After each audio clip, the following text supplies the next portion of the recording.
Well, hi guys, welcome, and who dat? I'm Joe. Thanks for tuning in to Rosenfield 10, where I cover our beloved Bless You Boys in black and gold, the New Orleans Saints. If you're a Who Dat fan, subscribe to my channel. I love the Saints as much as you do. Put me in your subscriptions. You let me know what you think in the comments below. I respond to my comments. And today I'm going to talk about the joint practice between our Saints and the Jacksonville Jaguars. The practice was held between 9 a.m. and 11 a.m. today, which is Thursday, and there hasn't been a lot of reporting released yet. I like to watch the YouTube channels covering the Saints, and besides the after practice interviews, the only one that's posted so far is WWL. And I wanted to get this video out as soon as possible, so I'll let you know what Bobby Hebert and Jeff Nowak thought. Jeff Nowak watched our starting offense versus Jacksonville's starting defense, and Bobby Hebert watched our starting defense versus Jacksonville's starting offense. And according to their reporting, the Saints did really well. Kind of surprising. That's Bellamy, of course. Hi, Bell. I was thinking after a couple of sluggish practices to finish our 11-day practice at training camp, I didn't know what to expect, but it seems like both sides of the ball did pretty good. Now, in these joint practices, it's not like a game. They set up scenarios, and then everybody's got to work through the scenarios. So you've got a lot of some driving down the field, but a lot of third down stuff, a lot of red zone stuff. And yeah, our boys in black and gold going against another team. Looks like practices have been working in our favor and doing well. The offense, which has struggled a lot in training camp in red zone, had some success today in the red zone. So it seems like, hey, maybe our defense is really good. Maybe our offense is just getting it all together. But in this joint practice, we had some success. I think the biggest offensive play was a 40-yard pass from Tyler Shuck to Bryce Lance. That sounds great. Camp star Barian Brown didn't really have much going on until later in the practices where he managed to catch a couple of balls. And I was also curious about how our offensive line would fare against Jacksonville's defensive line. Jacksonville had the number one running defense last year, and apparently we did pretty good. All of the running backs looked okay, highlighting Travis Achan, Alvin Kamara, and Audric Estime, which is what I hear, had some success. The passing game looked good. Jordan Tyson was involved very early, but he made a sideline catch, came down awkwardly, and had to take himself out of the practice with a hurt leg, apparently. They just said lower body. So we got to worry about that. Jordan Tyson had a injury history in college, so from what I hear, he was able to walk off the field. So we're going to have to keep our ears peeled on that one. But the only other injury to note was Terrell Burgess, who had to leave the game with a lower body injury as well. So kudos to the offense, which has struggled a lot in the last couple of days of training camp. It seems like going against some fresh blood, we were able to be efficient. We were able to move the ball pretty good. It was very hot at the practices, and so that was something that all of the Saints players mentioned. I believe there was a total of about 90 plays run, which is about a game and a half, close to it.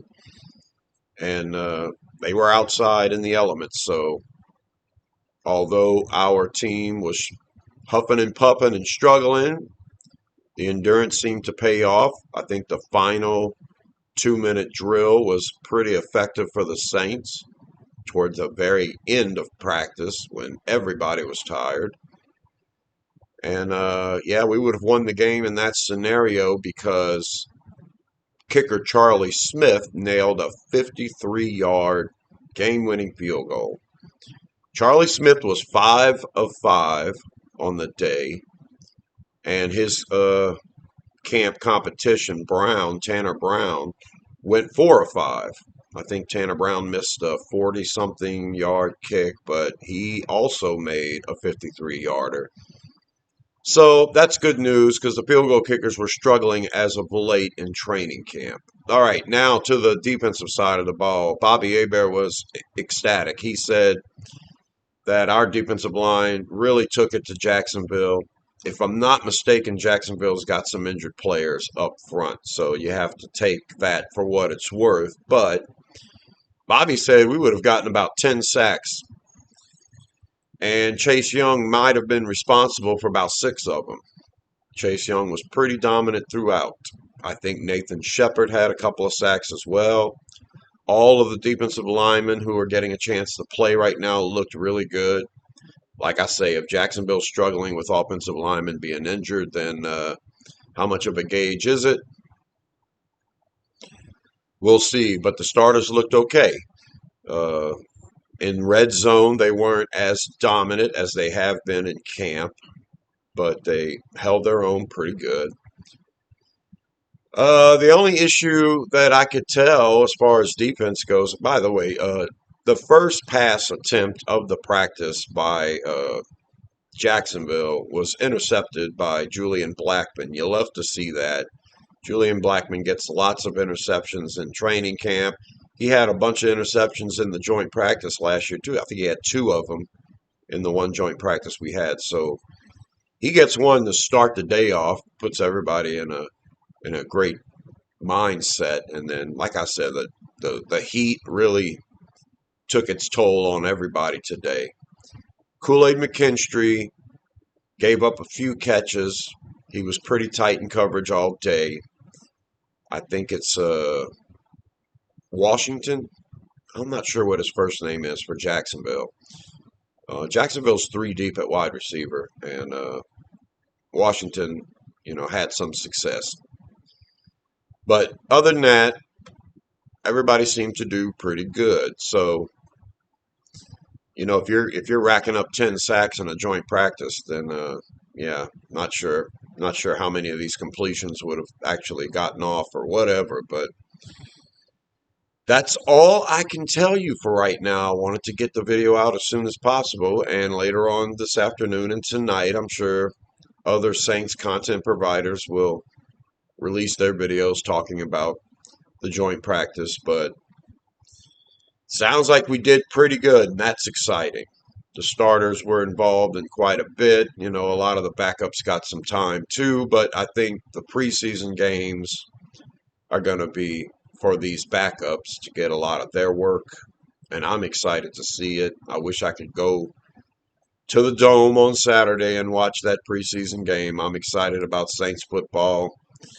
Preseason is supposed to be one of them things where by the time you get to the second half, you're just watching a bunch of players that aren't going to make the team, but that first half should be pretty interesting with Spencer Rattler and our young receivers, Lance and Brown. And then, of course, the tight end room, Maliki Matavao, Oscar Delp, maybe Noah Fan will get some playing. And then, the offensive line, be excited to see that. I'm thinking that backup quarterback Wilson is going to play a lot. Maybe Hunter Deckers will get in late in the game. And, we don't expect him to make the team. The practice squad, yeah, but not the team. But I am excited to see Zach Wilson. He's got a good connection with Bub Means right now, and so I can expect a lot of that in preseason, probably around the third quarter. Yeah, that's pretty much what I got. I'm going to make a prediction here for the preseason game and say that the running game is going to look pretty good. if we, we're going to be vanilla all over the place, but I have a feeling on defense, our defensive line is going to look really good. And on offense, I expect us to move the ball pretty effectively. I'm interested in how the kickers are going to fare in this real game scenario. That's a preseason game. But I'm going to say that Bryce Lance and Barry and Brown are going to be pretty involved. I think Bub Means is going to have some success as well. And yeah, that's all I've got for you. Subscribe to Rosenfield 10 for more videos about the Saints. And if I get a chance to cover the preseason game, I will. I won't be able to watch it. I'll be working. But I may try to throw together a video Sunday afternoon talking about all of it, maybe even presenting some stats. So subscribe. And until the next one, I'll talk to you later. Who dat?